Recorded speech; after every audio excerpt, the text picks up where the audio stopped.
ఓం శ్రీ గురుభ్యో నమః. ఓం శ్రీ మాత్రే నమః. ఈటీవీ ప్రేక్షకులకి నమస్కారం. శుభమస్తు కార్యక్రమానికి స్వాగతం. శుభమస్తు కార్యక్రమంలోని గ్రహఫలం అంశంలో ద్వాదశ రాశుల వారి శుభ అశుభ ఫలితాలు, ద్వాదశ రాశుల వారు ఎటువంటి పరిహారాలను పాటించాలి, అలాగే ఈ రోజు నుంచి ఆకాశ దీపం ప్రారంభం, దీంతో పాటుగా కేదార గౌరీ వ్రతాన్ని కూడా ఆచరిస్తారు. కేదార గౌరీ వ్రతం ఒక విశిష్టత, ప్రత్యేకత, పాటించాల్సిన నియమాలు, అలాగే ఆకాశ దీపానికి సంబంధించి ఎటువంటి నియమాలను పాటించాలి అనే విషయాన్ని శ్రీరస్తు అనే అంశంలో తెలుసుకుందాం. ఈనాటి పంచాంగం స్వస్తి శ్రీ చాంద్రమాన శ్రీ విశ్వావసునామ సంవత్సరం, దక్షిణాయనం, శరదృతువు, కార్తీక మాసం. ఈరోజు తిథి ఆశ్వయుజ అమావాస్య, సాయంత్రం 4:03 వరకు. తదుపరి కార్తీక శుద్ధ పాడ్యమి ప్రారంభం. నక్షత్రం చిత్త, రాత్రి 10:18 వరకు. రాహుకాలం మధ్యాహ్నం 3 గంటల నుంచి 4:30 వరకు. ఇక ఈరోజు ప్రత్యేకత కేదార గౌరీ వ్రతం, ఆకాశ దీపం ప్రారంభం. ఇక ఈనాటి గ్రహస్థితి ఏ విధంగా ఉందో పరిశీలిద్దాం. గురువు కర్కాటకంలోను, కేతువు సింహంలోను, శుక్రుడు కన్యలోను, రవి, కుజ, బుధ ఈ 3 గ్రహాలు తులారాశిలోను, రాహువు కుంభంలోను, శని వక్రగతిలో మీనరాశిలో సంచరిస్తున్నారు. ఈ గ్రహస్థితి ఆధారంగా ద్వాదశ రాశుల వారి ఫలితాలు ఏ విధంగా ఉన్నాయో పరిశీలిద్దాం. ముందుగా మేషరాశి.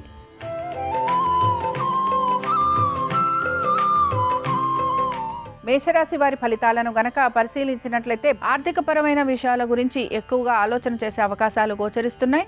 పాత బకాయిలు తీర్చాలి అనే ప్రయత్నం మీకు కొనసాగుతూ ఉంటుంది. దీంతో పాటు నూతన రుణ ప్రయత్నాలు కూడా చేసే అవకాశాలు గోచరిస్తున్నాయి. సంతానానికి సంబంధించి వారి అభివృద్ధి గురించి మీరు తీసుకుంటున్న జాగ్రత్తలు మంచి ఫలితాలనిచ్చే అవకాశాలు గోచరిస్తున్నాయి. వివాహ ప్రయత్నాలు చేస్తున్న వారికి సానుకూలత అనేది గోచరించే అవకాశాలు కూడా కనపడుతూ ఉంటాయి. వీటన్నిటితో పాటు ముఖ్యంగా వ్యాపార నిమిత్తంగా మీరు గనక నూతన వ్యాపారాలు మొదలు పెట్టాలనుకున్న, నూతన భాగస్వామ్యం కోసం ప్రయత్నిస్తున్న వాటిల్లో కూడా మీకు సానుకూలత అనేది గోచరిస్తూ ఉంటుంది. మేషరాశికి చెందిన అశ్విని నక్షత్రం వారికి మాత్రం ఆర్థిక పురోగతి, వృత్తి ఉద్యోగ వ్యాపారాలలో సానుకూలమైన పరిస్థితులు, వీటన్నిటితో పాటు వీరు చేస్తున్న ప్రతి ప్రయత్నంలోనూ కూడా అనుకూలమైన స్థితిగతులు అనేవి గోచరిస్తున్నాయి. మేషరాశి వారు ఈరోజు విష్ణు సహస్రనామాలు చదవటం, వినటం, స్వామివారి దర్శనం వీరికి మంచి ఫలితాలను కలిగిస్తుంది. అనుకూలించే దిక్కు నైరుతి, కలిసొచ్చే రంగు తెలుపు, అదృష్ట సంఖ్య 3.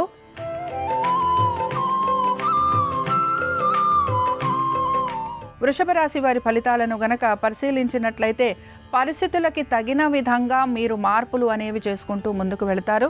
శత్రువులపైన విజయాన్ని సాధించే అవకాశాలు అయితే గోచరిస్తున్నాయి. వీటన్నిటితో పాటు మీ కుటుంబ సభ్యుల ఆరోగ్యం గురించి, అలాగే ప్రతి విషయంలోనూ కూడా మీ కుటుంబ సభ్యులకి నచ్చిన విధంగా మీ ప్రవర్తన అనేది కూడా గోచరిస్తూ ఉంటుంది. ఉద్యోగస్తులకి శ్రమ అధికంగా ఉన్న పట్టుదలతోటి పనులన్నీ పూర్తి చేస్తారు. వ్యాపారస్తులకి కూడా వ్యాపార పరంగా నెమ్మదిగా మార్పులు అనేవి గోచరిస్తూ ఉంటాయి. వీటన్నిటితో పాటు ముఖ్యంగా వివాహ ప్రయత్నాలు చేస్తున్న వారికి సానుకూలమైన పరిస్థితులు అనేవి గోచరిస్తున్నాయి. భాగస్వామ్యమైన నూతన వ్యాపారాలైనా, అలాగే కొత్తగా పెట్టుబడులు పెట్టాలన్నా వీటన్నిటికీ సంబంధించి కూడా ఈరోజు వృషభ రాశి వారికి అనేక విధాలుగా మంచి మార్పులు అనేవి కనపడుతూ ఉంటాయి. వృషభ రాశి వారు ఈరోజు దేవీ ఖడ్గమాల స్తోత్రం చదవటం, వినటం, అమ్మవారి దర్శనం మీకు మంచి ఫలితాలను కలిగిస్తుంది. అనుకూలించే దిక్కు ఈశాన్యం, కలిసొచ్చే రంగు ఎరుపు, అదృష్ట సంఖ్య 5.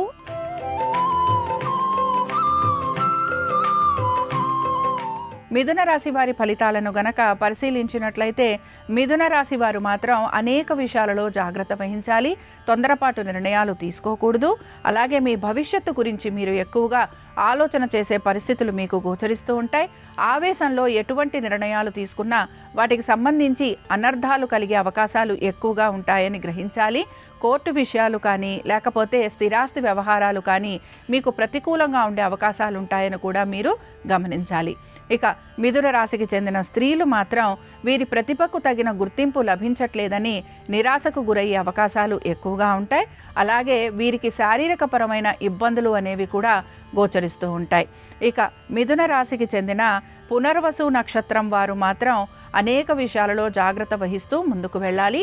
మిథున రాశికి చెందిన వారు మాత్రం ఈరోజు శివ పంచరత్న స్తోత్రం చదవటం, వినటం, స్వామివారి దర్శనం వీరికి మంచి ఫలితాలను కలిగిస్తుంది. అనుకూలించే దిక్కు ఈశాన్యం, కలిసొచ్చే రంగు ఆకుపచ్చ, అదృష్ట సంఖ్య 1.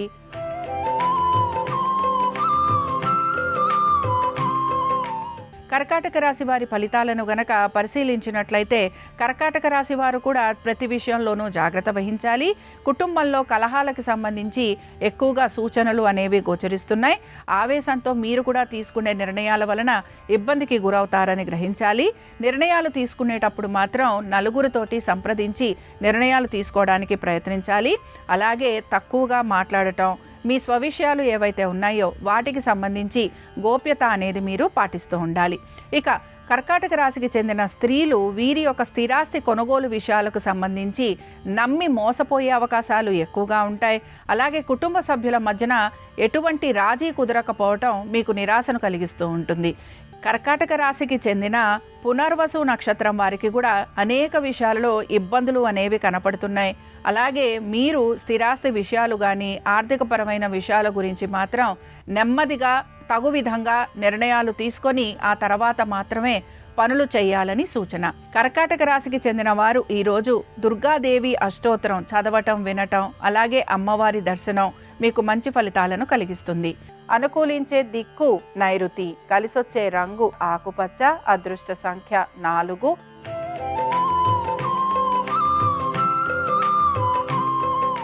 సింహరాశికి చెందిన వారికి మాత్రం అనేక విషయాలలో చక్కటి మార్పులు అనేవి గోచరిస్తున్నాయి.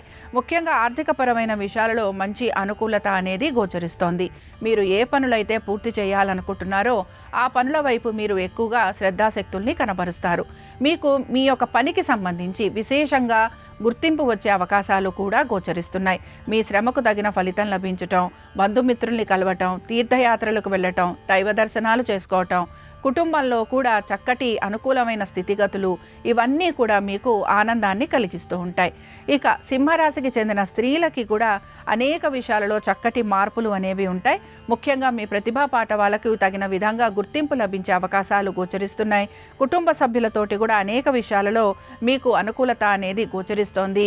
ఆర్థికపరమైన విషయాలలో ఒత్తిడికి గురవుతున్న వారికి కూడా తగు విధంగా ఆర్థిక సహాయం అందే అవకాశాలు గోచరిస్తున్నాయి. ఇక సింహరాశి వారు మాత్రం ఈరోజు లక్ష్మీనారాయణులని ఆరాధన చేయటం, అలాగే అమ్మవారిని, స్వామివారిని దర్శించుకోవటం మీకు మంచి శుభ ఫలితాలను కలిగిస్తుంది. అనుకూలించే దిక్కు ఆగ్నేయం, కలిసొచ్చే రంగు ఎరుపు, అదృష్ట సంఖ్య 4.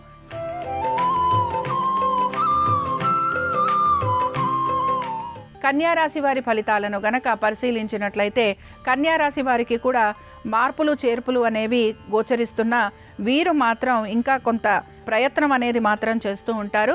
అయితే ఇక్కడ ముఖ్యంగా గమనించాల్సిన విషయం ఏమిటంటే వివాహ ప్రయత్నాలు చేస్తున్న వారికి సానుకూలత అనేది గోచరిస్తోంది.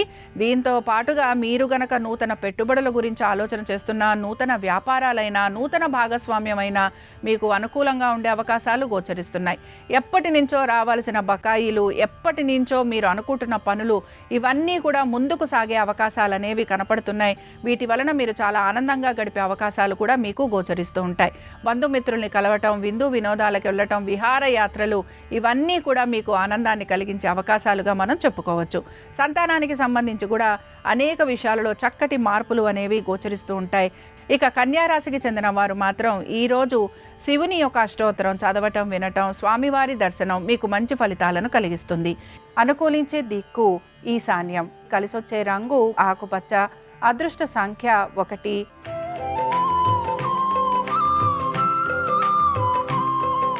తులారాశి వారి ఫలితాలను గనక పరిశీలించినట్లయితే తులారాశి వారికి మాత్రం ప్రతి పనిలోనూ కూడా ఆపదలు లేదా విపత్తులు అనేవి కలిగేందుకు అవకాశం ఉంటుంది. దీంతో పాటు మీరు ఏ పని తలబెట్టినా అది సానుకూలంగా పూర్తి కావట్లేదనే నిరాశ కూడా మీలో గోచరిస్తూ ఉంటుంది. ఆర్థికపరమైన విషయాలు, వృత్తి, ఉద్యోగ, వ్యాపార సంబంధంగా మీరు తీసుకుంటున్న నిర్ణయాలు, అలాగే మీ స్నేహితులు, బంధువులు, ఇలాగ ప్రతి వారితోటి కూడా మీకు వైరం అనేది కలిగే అవకాశాలు ఎక్కువగా ఉంటాయి. ఇక తులారాశికి చెందిన స్త్రీలు కూడా వీరి యొక్క కోపావేశాలను నిగ్రహించుకోవాలి. అలాగే అనవసరపు విషయాలు ఏవైతే ఉన్నాయో వాటిల్లో మీరు జోక్యం కల్పించుకోకుండా ఉంటే మీకు మంచిగా ముందుకు సాగేందుకు అవకాశం ఉంటుంది. కుటుంబ సభ్యుల మధ్యన కూడా మీకు గొడవలు లాంటివి ఉండటం, అలాగే ఆ గొడవల గురించి మీరు మనస్తాపం చెందటం, ఇవన్నీ కూడా మీకు ఇబ్బందికరంగా కనపడుతూ ఉంటాయి. తులారాశికి చెందిన వారు ఈరోజు రుద్ర కవచం చదవటం, వినటం, స్వామివారి దర్శనం వీరికి మంచి ఫలితాలను కలిగిస్తుంది. అనుకూలించే దిక్కు ఉత్తరం, కలిసొచ్చే రంగు పసుపు, అదృష్ట సంఖ్య 2.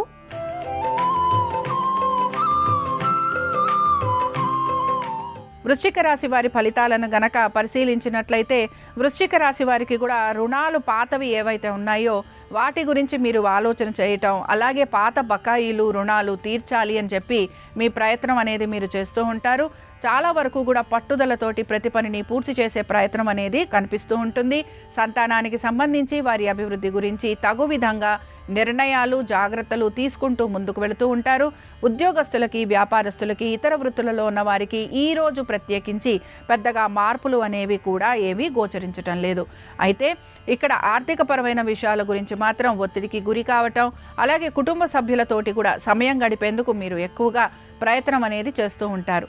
ఇక వృశ్చిక రాశికి చెందిన విశాఖ నక్షత్రం వారు మాత్రం కొన్ని విషయాలలో జాగ్రత్త వహించాలి. ముఖ్యంగా మీ సంతానం గురించి, వారి అభివృద్ధి గురించి, దీంతో పాటుగా ఆర్థికపరమైన విషయాల గురించి మాత్రం తగు జాగ్రత్తలు పాటిస్తూ ముందుకు వెళ్ళాలి. వృశ్చిక రాశికి చెందిన వారు ఈరోజు లక్ష్మీనారాయణులని ఆరాధన చేయటం, స్వామివారిని, అమ్మవారిని దర్శించుకోవటం మీకు మంచి ఫలితాలను కలిగిస్తుంది.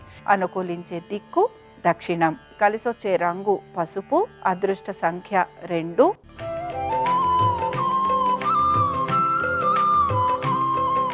ధనురాశి వారి ఫలితాలను గనక పరిశీలించినట్లయితే ధనురాశి వారికి కూడా అనేక విషయాలలో మంచి శుభ ఫలితాలు అనేవి గోచరిస్తున్నాయి. అలాగే ఎప్పటి నుంచో రావాల్సిన బకాయిలు కానీ, ఆర్థిక వ్యవహారాలకి సంబంధించి, లేకపోతే ఇంక్రిమెంట్లు, ప్రమోషన్లు ఇవన్నీ కూడా మీకు అనుకూలంగా ఉండే అవకాశాలు గోచరిస్తున్నాయి. కోర్టు విషయాలలో కూడా మీకు సానుకూలత అనేది గోచరిస్తోంది. సంతానానికి సంబంధించి అనుకూలమైన స్థితిగతులు మీకు ఆనందాన్ని కలిగిస్తూ ఉంటాయి.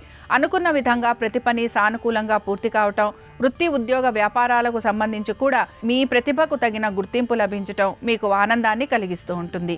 ఇక ధనురాశికి చెందిన స్త్రీలకి కూడా అనేక విషయాలలో చక్కటి మార్పులు గోచరిస్తున్నాయి.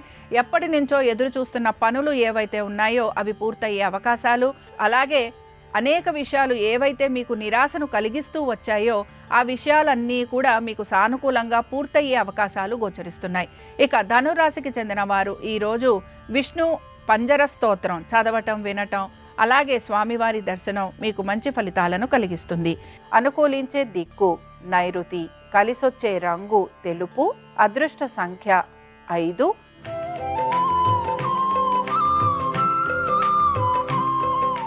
మకర రాశి వారి ఫలితాలను గనక పరిశీలించినట్లయితే మకర రాశి వారు మాత్రం అనేక విషయాలలో జాగ్రత్త వహించాలి.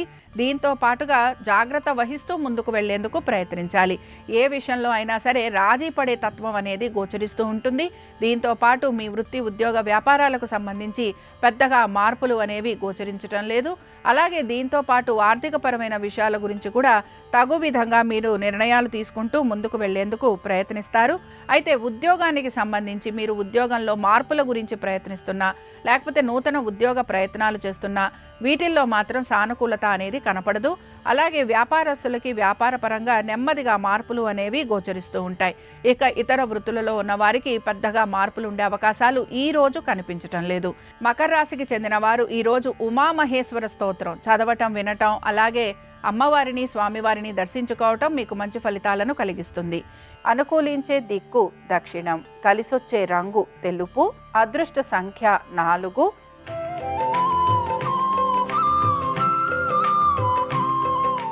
కుంభరాశి వారి ఫలితాలను గనక పరిశీలించినట్లయితే కుంభరాశి వారికి కూడా స్థిరాస్తి కొనుగోలు వ్యవహారాలు ఏవైతే ఉన్నాయో ఇవన్నీ కూడా వీరికి కొంత ఇబ్బందికరంగా ఉంటాయి.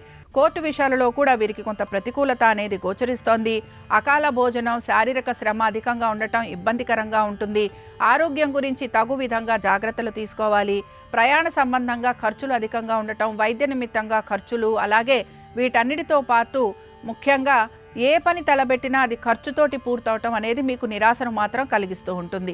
కాబట్టి ఖర్చులను అధిగమించడంతో పాటు వృత్తి ఉద్యోగ వ్యాపారాలకు సంబంధించి కూడా తగిన విధంగా నిర్ణయాలు తీసుకోవడానికి ప్రయత్నించాలి.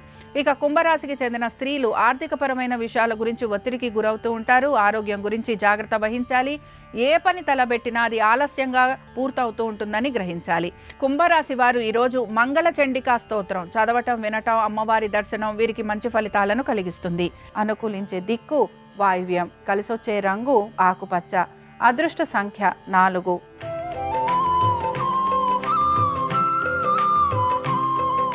మీనరాశి వారి ఫలితాలను గనక పరిశీలించినట్లయితే మీనరాశి వారు కూడా అనేక విషయాలలో జాగ్రత్త వహించాలి. మీ మిత్రులే మీకు శత్రువులు అయ్యే అవకాశం గోచరిస్తోంది. కుటుంబ సభ్యులతోటి కలహాల సూచన, వీటన్నిటితో పాటు వృత్తి ఉద్యోగ వ్యాపారాలలో ఆశించినట్టుగా మార్పులు చేర్పులు లేకపోవటం, ఇవన్నీ కూడా మీకు మానసికంగా కృంగదీసే అవకాశాలు గోచరిస్తున్నాయి. వీటన్నిటితో పాటు ఆర్థికపరమైన విషయాలలో కూడా ఒత్తిడికి గురయ్యే అవకాశాలు, అలాగే అనుకున్న విధంగా పనులు పూర్తి కావట్లేదనే నిరాశ మీలో ఎక్కువగా గోచరిస్తూ ఉంటుంది. మనోధైర్యాన్ని కోల్పోకుండా ముందుకు వెళ్లేందుకు ప్రయత్నించాలి. లాభాల గురించి ప్రయత్నం చేస్తున్న వ్యాపారస్తులకి మాత్రం రాజీ పడాల్సిన పరిస్థితులు గోచరిస్తున్నాయి. ఇక మీనరాశికి చెందిన పూర్వాభాద్ర నక్షత్రం వారు మాత్రం అనేక విషయాలలో జాగ్రత్త వహిస్తూ ముందుకు వెళ్ళాలి.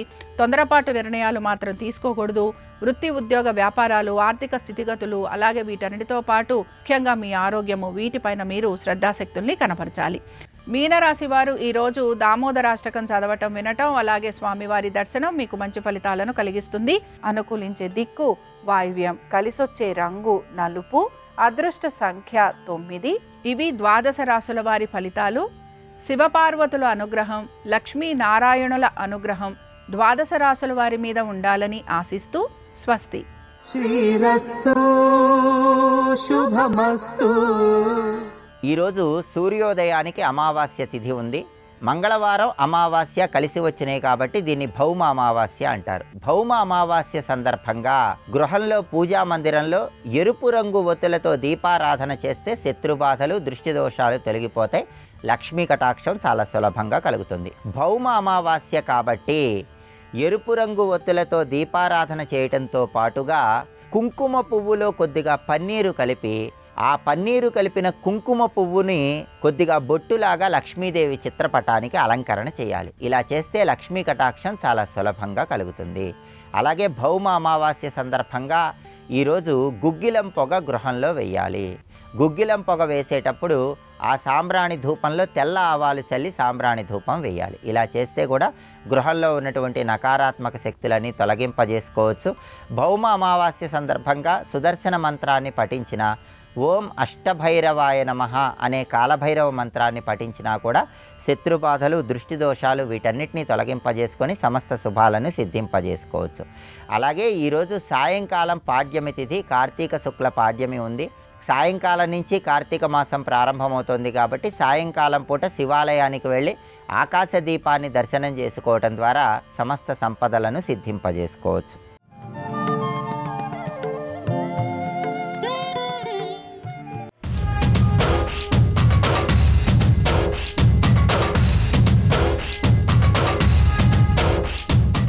పరమశివుడు మహానుభావుడు.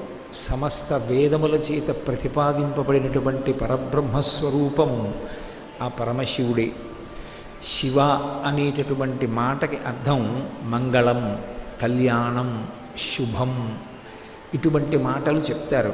అంటే ఎక్కడెక్కడ శివుణ్ణి ఆరాధిస్తారో, ఎక్కడెక్కడ పరమశివుని యొక్క అనుగ్రహం ఉంటుందో అక్కడక్కడ కళ్యాణం ఉంటుంది, మంగళం ఉంటుంది, శుభం ఉంటుంది తప్ప వేరొకటి ఉండేటటువంటి అవకాశం ఉండదు. అందుకే ఒక్క శివుడికి మాత్రమే శాస్త్రాలలో పరమశివ అనేటటువంటి మాట ఉంది.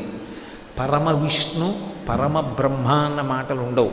అలాగే సదా విష్ణు, సదా బ్రహ్మ ఈ మాటలు ఉండవు. సదాశివ, పరమశివ ఈ రెండు మాటలు విశేషణాలుగా శివుడికే అన్వయం చేస్తారు. ఎందుచేత ఆయన పరమశివుడయ్యాడు, సదాశివుడయ్యాడు అంటే ఎప్పుడైనా కోపంగా ఉన్నట్టు కనపడతాడు, కానీ నిజానికి ఆయన కోపమునకు వశుడయ్యేటటువంటి స్వభావం ఉన్నవాడు కాడు. మరి ఎందుకు క్రోధం తెచ్చిపెట్టుకున్నట్టుగా ప్రవర్తించడం అంటే లోకాన్నంతటినీ ధర్మ మార్గంలో ప్రవర్తింపచేయడం కోసమని లోకంలో ప్రజలు ధర్మ మార్గాన్ని విడిచిపెట్టి అధర్మాన్ని పట్టుకున్నప్పుడు వాళ్ళు ఆ అధర్మ మార్గంలో వెళ్ళి చెడిపోకుండా ఉండేటట్లుగా చెయ్యడం కోసం తాను కోపాన్ని నటించి మళ్ళీ ప్రజల్ని ధర్మ మార్గం వైపుకి తిప్పుతూ ఉంటాడు. అందుకే దక్షయజ్ఞం లాంటి చెయ్యకూడనటువంటి యజ్ఞాలు చేసినప్పుడు క్రోధం తెచ్చుకున్నవాడిలా నటించి మళ్ళీ ప్రజలందరినీ సన్మార్గం వైపుకి ధర్మపథం వైపుకి తిప్పుతూ ఉంటాడు. అందుకే ఆయన నందీశ్వరుణ్ణి ఆరోహించి వెడుతూ ఉంటాడు. నంది ఆయనకి వాహనము అన్న మాటకు అర్థం ఆయన ధర్మమును అధివసించి ఉంటాడు అని, ధర్మమునందు విశేషమైనటువంటి అనురక్తి కలిగినవాడు అని. అటువంటి పరమశివుడు విశేషమైనటువంటి కరుణాహృదయుడు. ఆయనకి కావలసింది కేవలం భక్తి ఒక్కటే. భక్తి అనేటటువంటి మాటని కొంచెం జాగ్రత్తగా అర్థం చేసుకోవాలి. భక్తి అనేటటువంటిది స్మరణల యొక్క సమాహార స్వరూపం. స్మరణ మనసుని ఆవహించి ఉంటుంది. నేను నా కుమారుణ్ణి స్మరించాను అన్నాను అనుకోండి, నా మనసుతో నా కొడుకుని తలుచుకున్నాను అని గుర్తు. నేను నా ఊరిని స్మరించాను అంటే నా ఊరి పట్ల నాకున్నటువంటి అభిమానం అటువంటిది. మనస్సు నుండి స్మరణలు వస్తాయి. స్మరణ రెండు కారణముల చేత రావచ్చు. ఒకటి క్రోధము చేత రావచ్చు, రెండు ప్రేమ చేత రావచ్చు. రెండిటి చేత వస్తుంది. అందుకే భక్తి యందు క్రోధంతో భగవంతుని పట్ల వైరం పెట్టుకుని తలుచుకునేటటువంటి వాళ్ళు ఉంటారు, భగవంతుని పట్ల భక్తితో తలుచుకునేటటువంటి వాళ్ళు ఉంటారు. కామోత్కంఠత గోపికల్ భయమునన్ కంసుండు వైరక్రియా సామగ్రించి శుపాల ముఖ్య నృపతుల్ సంబంధులై వృష్ణులున్ ప్రేమన్ మీరలు భక్తి మేము ఇది చక్రింకంటి మెట్లైన నుద్ధామ ధ్యాన గరిష్ఠులైన హరిచందన్ వచ్చు ధాత్రీశ్వర అంటాడు నారదుడు ధర్మరాజు గారితో. భగవంతుడి పట్ల ఏ భావన మనం ఉంచుకున్నప్పటికీ కూడా ఆ భావన ఉద్ధరణ హేతువే అవుతుంది.